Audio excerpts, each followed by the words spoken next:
Lonely. Extremely focused on my studies and my work and my career. It was all about that. You know, just living the single life, but trying to be responsible at the same time, working on my career. And I had a family to take care of. I have my son, you know, I had my father who was dying, and I had to take care of both of them and my mother. So it was just a life of loneliness. Yeah, I think so. I thought that I would never ever find anybody. I was okay with retiring and being by myself. I always wanted, like I always dream about like beauty and family, but I was so focused on my career and the things related to that every single time I tried, it never worked because I couldn't open myself for that. So I saw her Bumble profile and I read it and I was like, wow, she's very accomplished. And she had her Instagram profile there. He found me on Bumble.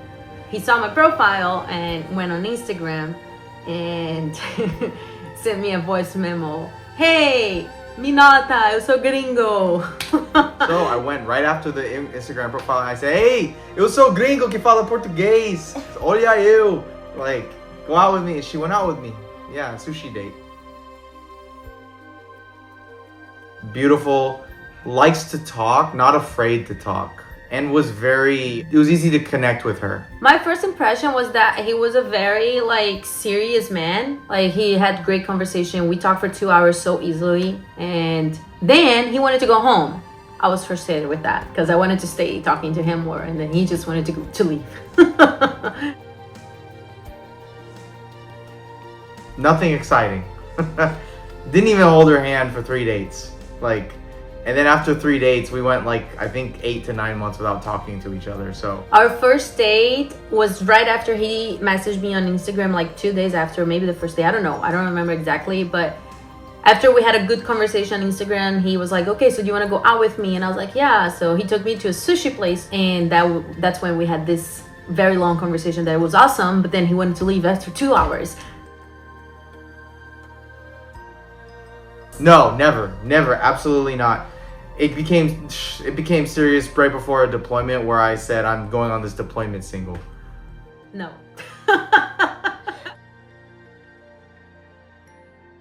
Maybe we both weren't ready and there was a lot of miscommunication. I guess we just weren't ready at the moment. I think I wasn't ready. Like I wanted a relationship, but I wasn't ready deep inside of me. And it was good for me because I think God started to like heal me, to show me how to be ready for a relationship after that. We just broke contact. I took her off my Instagram. But I would check in, and I was just focusing on my career and, you know, like being a single man and just not being able to find that person. During the time that we were apart, which was like 6 to 8 months, I started to like pray very deeply because I wanted my future partner to be my husband. So I remember fasting. I remember praying specific prayers. We reconnected. I sent her an Instagram message. I always kind of did. There were events in both of our lives that restricted us from seeing each other, like her mom visiting, my dad passing away. And finally, we had the opportunity right before I went on deployment, and we reconnected. I remember one day after like 6 months, I just woke up and I thought about him, and I was like, huh, that's weird. I'm thinking about Robert. And I wanted to text him, but I didn't. And then later that day, he texted me, and I was like, oh, weird. I was thinking about you. I felt different the second time, her interest to see me again. She was very interested on a second date, even though I was going on a deployment, whichever day. She just told me, yes, I have time. And I'm like, oh, wow. Last time you weren't like this. I didn't want him to leave my house. It was sushi again, the second first date. But we ordered this time, so I felt differently. I was still very concerned. I was very scared to be in a relationship, but I felt different. We officially started dating about a couple weeks after we reconnected. Yeah, we just started dating again. It just went from her showing me like how people ask to namora, like to be official. But she's like, well, we're not ready yet. But we're not ready yet. And then like a couple days later, maybe we're ready. And I'm like, okay, like I wasn't pushy. I was just cool. With Robert, it's always like uma agonia. You know, there's no word for that in English. In Brazil, we ask for the person to be your girlfriend and boyfriend. It's not like, let's assume we are. So I explained him how is the thing. And then he said, okay, I'm going to plan something. He was planning like this super romantic thing on the gondola in Newport Beach, flowers and dinner, blah, blah, blah, for a Wednesday. He gets back here and he's like, I want you to meet my son on a Monday. And I want to introduce you as my girlfriend.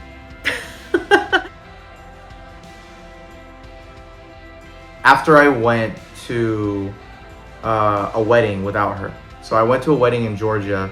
I wanted to bring her with me, but I felt like it was too soon. But she wanted to come.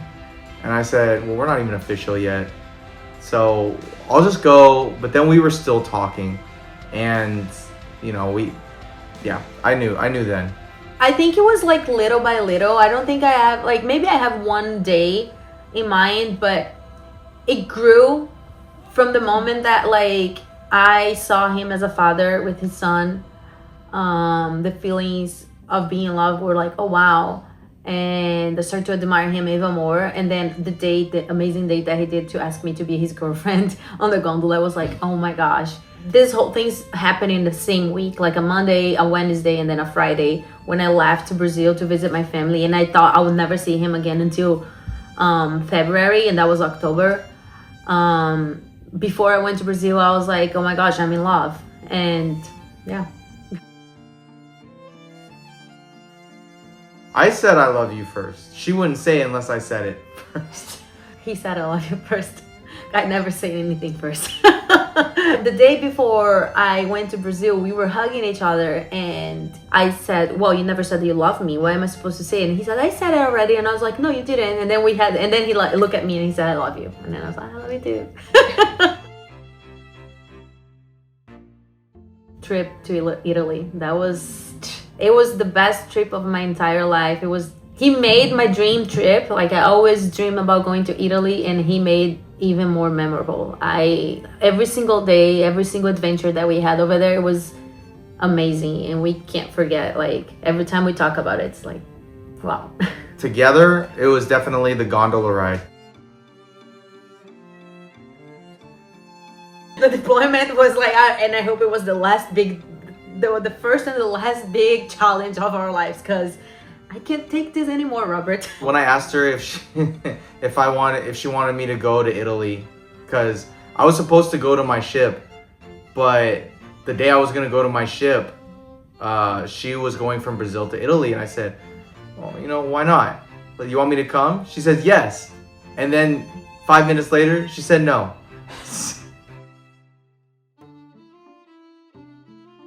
Definitely the foundation of keeping it strong was me going to that Italy trip and us really having a good time together. Prayer, for sure, and him always doing every single thing that was possible to make me feel secure. Something I learned with Vilma was how to construct my relationship with God and how to put in the effort to increase that relationship. I think Robert teaches me a lot how to give time to friends, and how family is important, and how we should reach out more to the people that we love. I think that summarizes like how to reach out to people that we love more and demonstrate love. What I admire about Vilma the most is her responsibility and her intelligence. His character, for sure, is the thing that I admire the most. He takes care of me like a queen. Like, no one ever treated me like this before. It's the foundation. It's everything. We go to church, we talk about God, and like life eventually ends.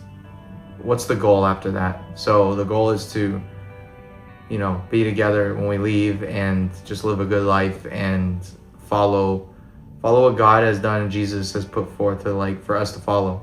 big role because I think if I didn't have the faith that he was the person that God was preparing for me, I couldn't stay strong throughout the whole deployment because it was the beginning of the relationship.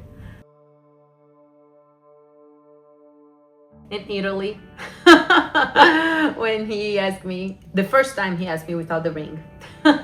After the first reconnection. After the first reconnection. Actually, I probably want to marry her before we even reconnected, because I would always send her. I've never done this before, but I took her off my Instagram and I would send her. I would still look every couple months. I would still look and try to check in, even send her a message. I would always remember her. Well, the first proposal was like us together in a very like private romantic moment, and I said, I kind of just felt like saying it, and I think it was more feelings than it was like my mental state.